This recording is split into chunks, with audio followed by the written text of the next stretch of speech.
we have a lot of things going on as women, in particular around our beliefs around money. And one of the common things I hear is, I'm just not good at math. I'm just not good. I get it, given all that I just said. And you don't come out of the womb knowing how to shoot photos.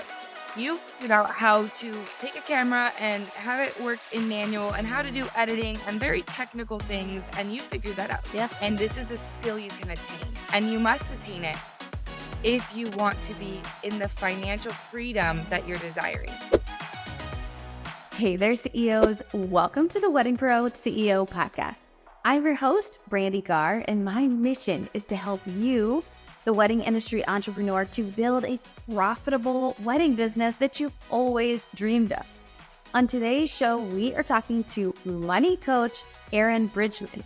She is going to talk all about the money mistakes that six-figure entrepreneurs make and how to overcome them. So much of the issues we have with money, the reason we think we never have enough money, all comes down to money mindset. And one of the things that we are talking about in this show is good debt versus bad debt and how you can leverage debt to help you make more money. As an entrepreneur, there are so many things that we can do with our money to help us make more of it instead of just having to work harder. And that's what we're talking all about on today's show with Erin. I know that some of the things that Erin talks about in this episode are really going to change the way you think about money, and I cannot wait for you to listen to this episode with Erin Bridgman. Welcome to the Wedding Pro CEO podcast. I am so excited to get to chat with Erin Bridgman today. This is going to be such a fun topic because I love talking about money, and that's what we are talking about today. So Erin, welcome to the show. Yay! Thanks for having me. Excited to talk about money. I know. I feel like I could talk about money all day, every day, because I don't think women especially talk about it enough. But honestly, just the wedding industry in general, men or women, I feel like we have such a jaded money mindset. We come from this place of, we all got into the industry because we have such a servant's heart, right? Like, I don't think you could survive the wedding industry if you didn't have that servant's heart. But often that comes with a backwards money mindset. Like, if I get paid to do it, I can't also love it. Or if I love something, I shouldn't get paid to do it or shouldn't get paid well. And so I am excited to kind of break down some of those money mindset barriers today. I really love that you came out of our industry, Erin. And I think that's what drew me so much to you right away, is that you get it. Like, you get how this industry works. So can you tell all of our listeners a little bit about kind of what your journey has been so far? Yeah, absolutely. Well, the wedding industry is such a beautiful place. I'd wanted to get into photography forever, just for the art of it, and just I love people. And it quickly turned into a business. 2013, we had our first wedding season, and we did 6 years of wedding photography and videography.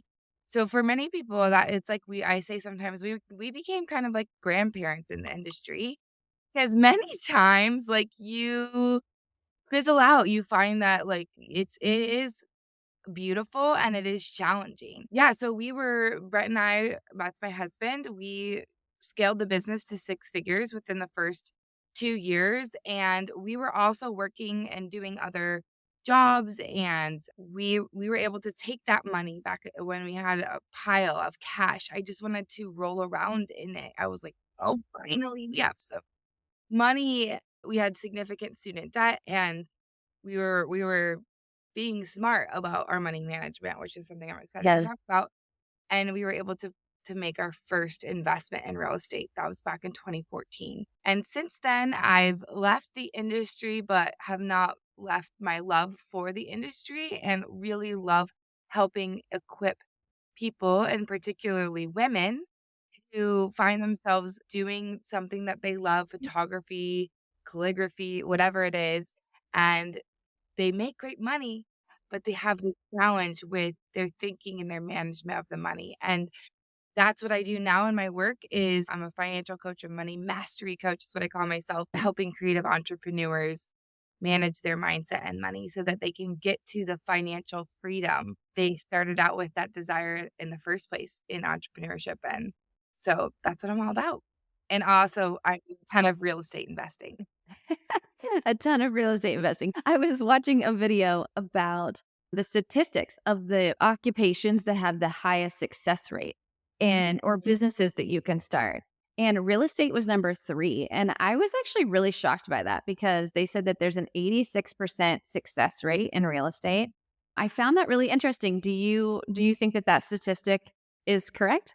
Well, I'm assuming the whoever did that study or did that knows more than I do, and the thing that it brings to my mind is something Brett and I always say is, no matter what market condition, no matter what, you can always make money in real estate because Yeah. people always need homes.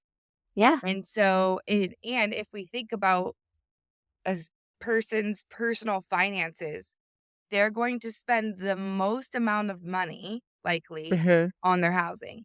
When we look at, Yeah. like, a budget, because I do personal budgeting and personal finance stuff with people, your housing's the most expensive thing. If you're gonna buy an asset, your home is probably your highest asset for a majority of Americans. I think for those reasons, it makes sense why it would be such a Yeah. stable overall industry. Yeah, because if you think about it, I mean, there's so many businesses that you can start, including being in the wedding industry, where you're hemorrhaging cash, you're hemorrhaging money, and there isn't such a stable return. But the stability of the real estate market, like you said, it's like you can always make money in real estate if you're able to be agile and things like that. So I find that so interesting. The most successful business venture, the one with the Ooh. highest rate of success. I know, I found this so interesting. Can you guess? I have no clue. I have It was absolutely so odd. You might know after I tell you though, laundromats. what? Have you heard this? No. Actually, my husband and I have been following this because it's been a while now that we've been hearing that laundromats are like cash kings, right? And I'm like, who on earth would want to own a laundromat? But because we did not have a laundry facility in our home for almost 10 months, we visited a lot of laundromats. And let me tell you, I can see how they are cash cows because no one cares what it looks like as long as the facilities work and it doesn't have to be in a nice area of town. They usually aren't. And so the rent is low and it just hemorrhages money. They're open 24 hours and people are constantly pumping quarters into them. So useless trivia that no one needed to know. But welcome to the podcast about money. Okay, so Aaron, you talked about money management. And so you were saying that you were just completely over your head in student debt, but you also said you were rolling in piles of money. So can you kind of talk a little bit about what that looks like or what that means? Yeah, so Brett and I, we both had other jobs, and so we Okay. were figuring out and my salary at my first job was, like, $20,000, plus I had housing, so very little. And we were both pursuing our master's degrees, and we had a lot going on. We came across an old budget from our first year of marriage. I think it was, like, we were working to save, like, $200 a month, making very little money. But the concept of what this is, first of all, we had a budget, we talked about our budget, we revisited our budget, and Uh, we lived underneath the means of the money we were bringing in, even though it was very little. So that's like first year of marriage. Then let's zoom in. Your girl I'm bougie, okay? I like a nice lifestyle. I like nice things and I like to travel and I love to be generous and all of those things equal dollar signs. And so it's like, we don't have to just do our 2 jobs, like, we can make more yeah. money, that's, like, the entrepreneur in us, right? That's the beauty of what we do is we take ourselves, our service, or our product to the marketplace, and we say, "We are going to exchange that for money," which is just freaking ballsy and amazing, and so we decided, "Hey, we can bring in more money so that we can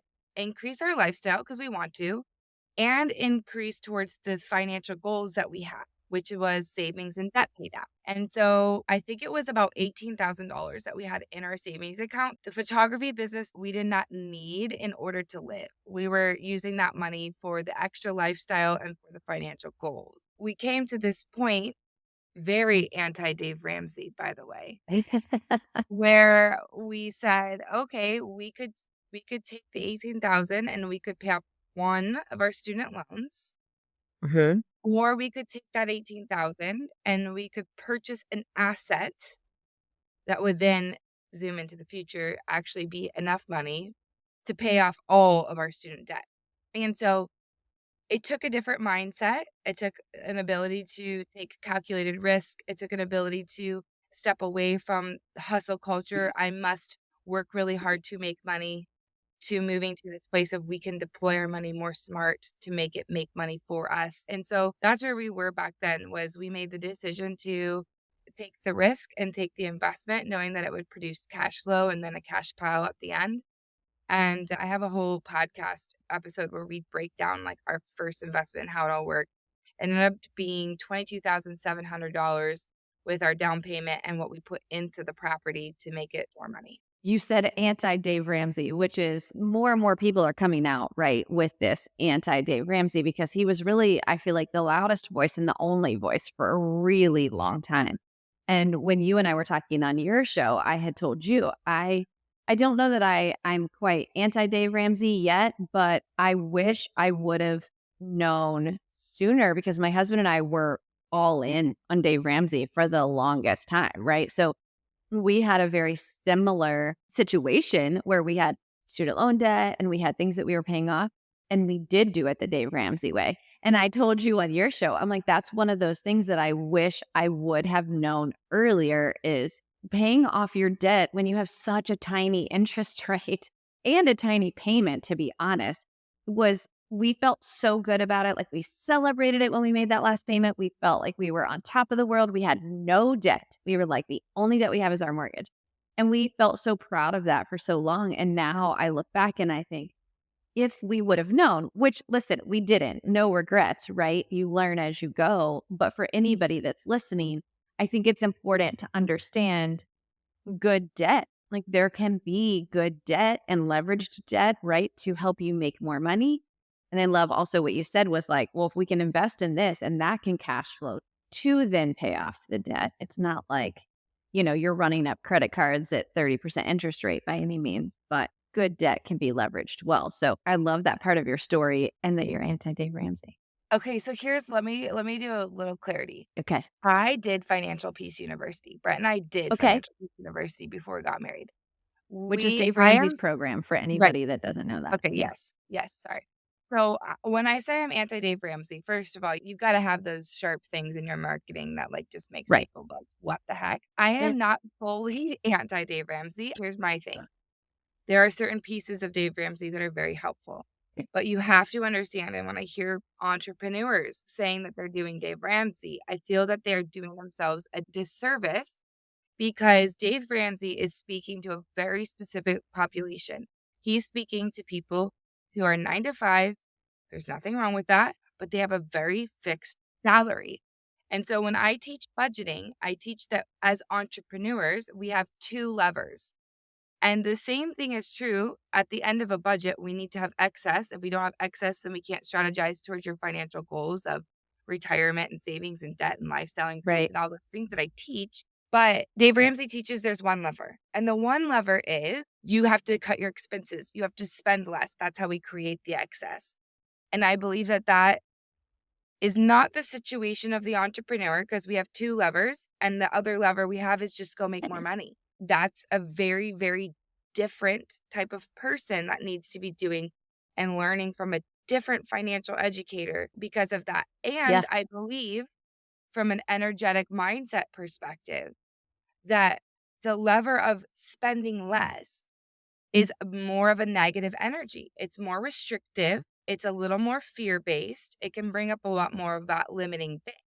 So when I'm working with people and we're cranking through their budget work and their financial goals, my first thing is not to be like, let's cut the Starbucks lattes. It's not actually going to move Right. the needle. And I'm like, we're tripping over dollars to save pennies Yes. here.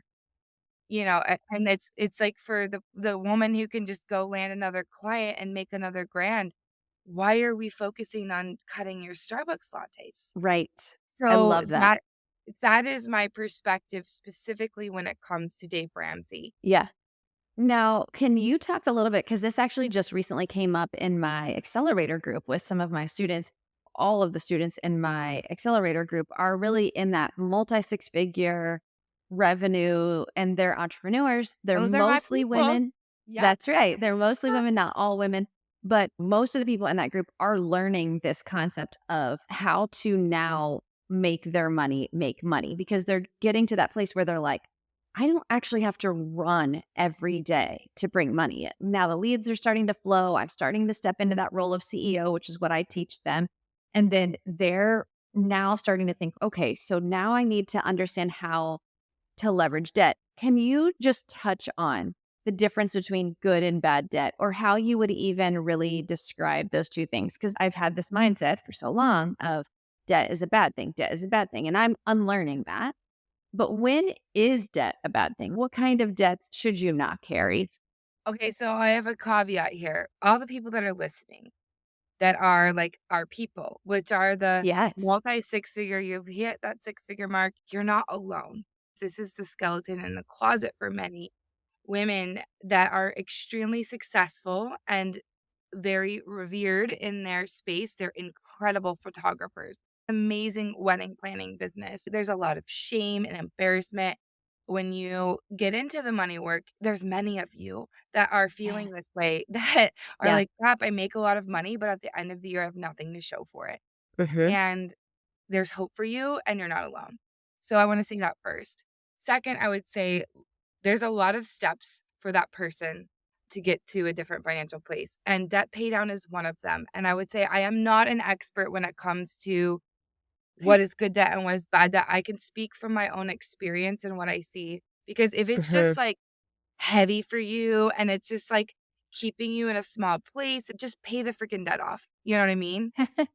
But Okay. if I took this money and I couldn't invest it to make more money, what would happen? But you also need to look at the psychology of the person. One of the tools I work with people with is the sacred money archetypes.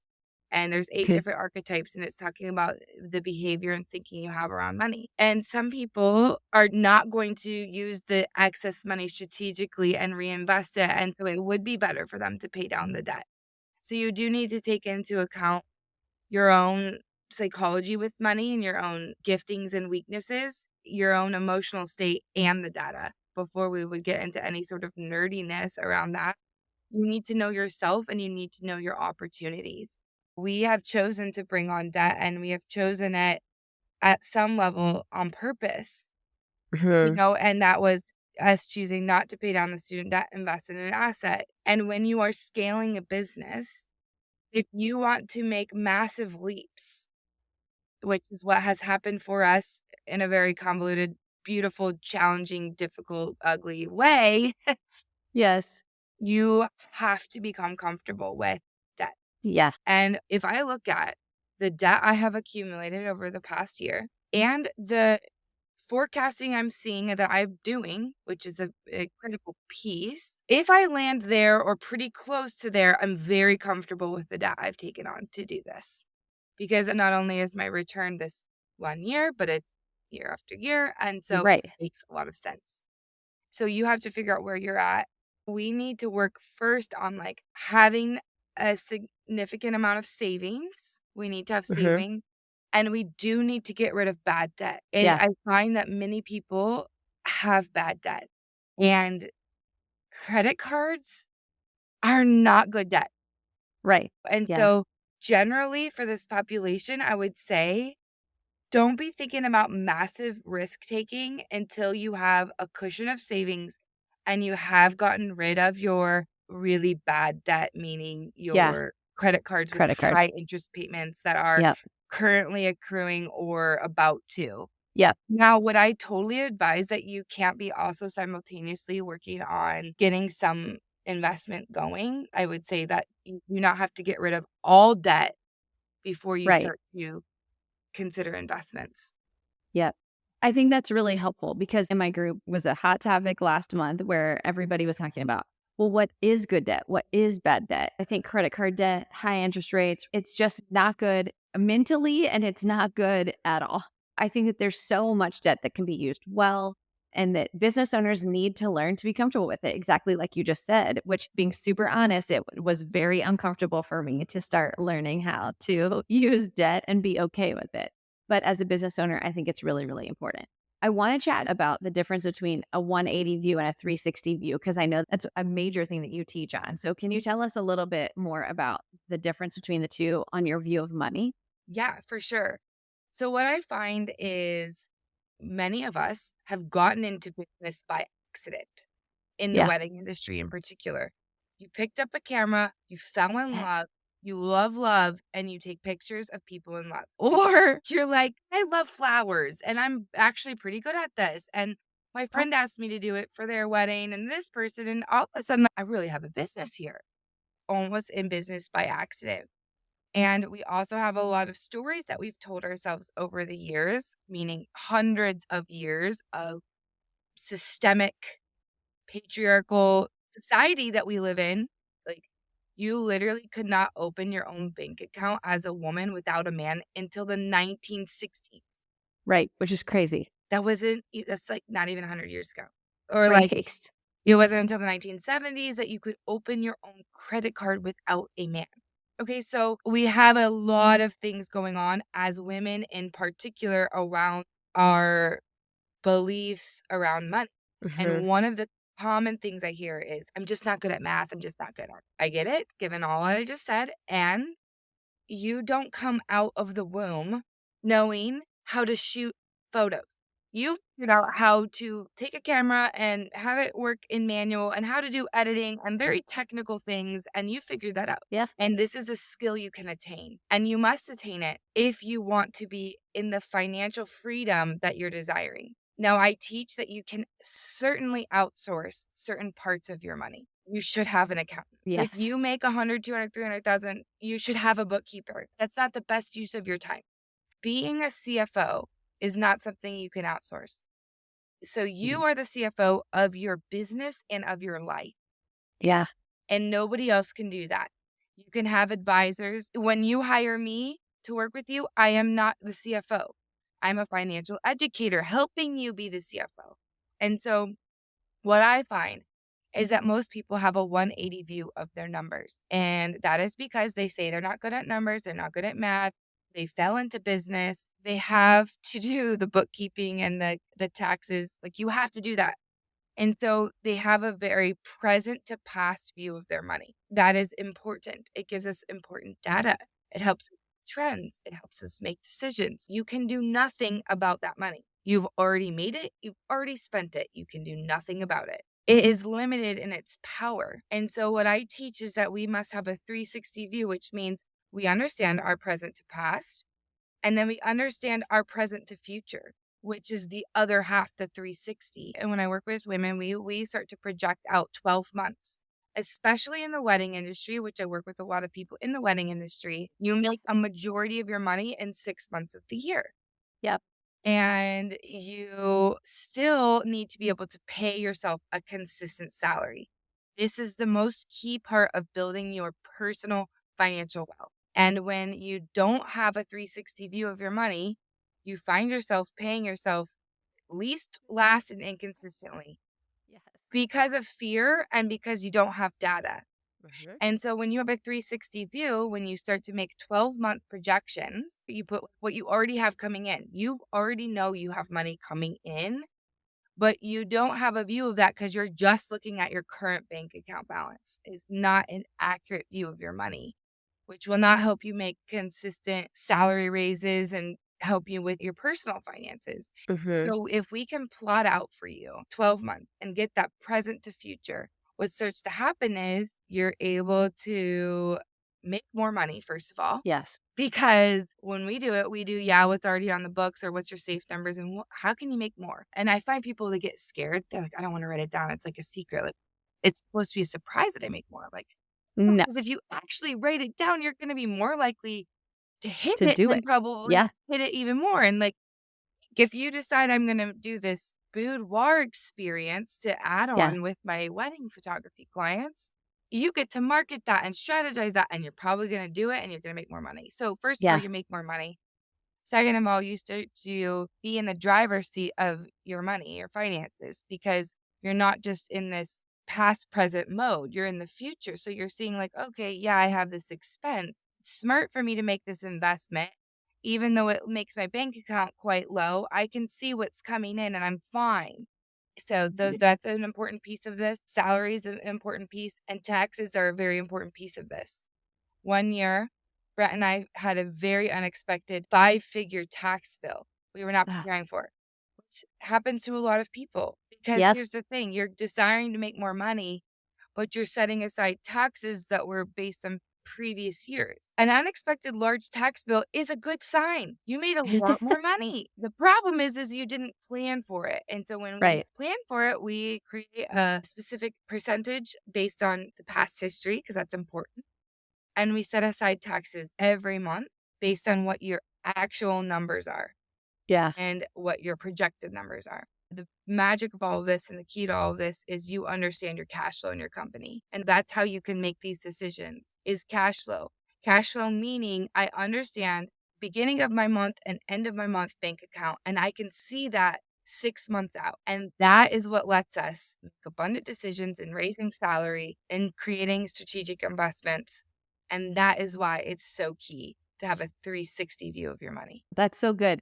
I honestly did not know what your answer to that was going to be, but I love how it was like half of it is just past to present. And that's so true when I think about my students that are in my accelerator, students that I work with, and just the wedding industry in general. We're constantly looking at past to present. It's only what we're looking at. And when you do understand what you're projecting, what's coming in, the cash flow, you're so right. There's so much freedom that comes with that because you're not afraid of just knowing what's in your bank account. It's not just what's in your bank account. And that was such a great way to describe that 360-degree view of your money. And it just creates so much more abundance in your mindset. Okay, so Erin, I feel like I could literally ask you 75 more questions and we could talk about this forever. So we're definitely going to need to do a repeat episode. But I think we've given everybody some really thoughtful tools to just put in their tool belt for their own money mindset and things to be thinking about in their own business as they look at it from that top down perspective and think, okay, what do I need in my business? So I would love for everybody to be able to come say hi, to find you, connect with you. Where's the best place for them to do that? Yeah, Instagram's where I hang out. So Okay. find me there. We'll make sure that we link all the places where Erin can be found, as well as your podcast. The name of Yep, your podcast is the Wealthy Woman Podcast, right? yep.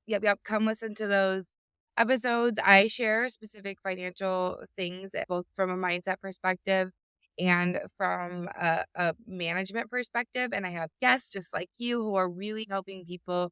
So, yeah, come hang out with me there. I have a wealthy woman checklist Okay. that I think would be helpful for people. Yes. I've had people print it off and, like, have financial meetings with their partner, and I in love that, it. it's kind of a bit of the 360 view. It breaks that down even more, and can I give, like, Please. 1 or 2 very tangible things for your Yes. listeners? Because I love listening to podcasts, and I'm like, What do I do?" You know? So I'd love to Yes, do that. please. Most of the time, people make financial goals wrong, and they make goals like, "Last year I made 150, this year I'm gonna make $200,000." I say, "Why? Why does that matter?" There's Yeah. literally it's like you just pulled it out of the sky. It Yep. sounds sexy, it'll sound really good on your marketing, and I'm going to tell you that the number one reason a human makes a goal is for the emotion that they will attain from that. There is no emotion other than like ego, pride of like a random goal that sounds cool. I always say piles of green cash are not very inspiring. Yeah. So, what I would love for you to do if you're listening is to make a financial goal that has a particular emotion tied to it and it is a very specific goal. And that's another problem. People will say, I want to be debt free. And it's this just very arbitrary like thing. Or I want to Mhm. buy a house. The sexy thing about money is it's so easy to figure it out. Like it's an actual number. That's a concrete thing. Yeah. Many times when I work with people, they say the number one thing they talk about is you made my financial goals become a reality much more quickly than I realized. And this is literally something that your audience can do for themselves with this activity. Whenever you're listening to this, determine 6 months from now, a year from now, it cannot be further than that, and determine a financial goal that you want to attain. I'm talking personal financial, by the way. It needs to be a Sure. personal financial goal. If it's, I want to become debt free, you need to determine the emotion. How will you feel? And what is the exact number? So I want you to figure out that. Look at your actual credit card balances. Look at it. Total the number. And I want you to write it down in a space that you'll see every day. Okay. In whatever way it speaks to your soul, but like I, Erin, am on a path. In 12 months, I will be debt free, which will allow me to feel freedom and power. And I will do that by paying off $21,328. And I want you to make sure that you include basically the time in which you'll complete it, the emotion that you will feel, and the exact number.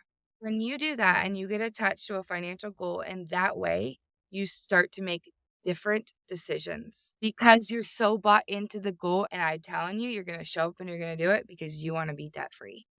So that's That's so my good. practical tip, with hopefully breaking down some of the reasoning why we have to change the way we make financial goals. Yes. Oh, this is so good. And I do think that that's so true when you can see it and it's a very specific, we always talk about setting SMART goals. Like they have to be so specific so that you know exactly what steps you need to take to achieve them. And they're not just some arbitrary goal you set back in January and then forgot about by February.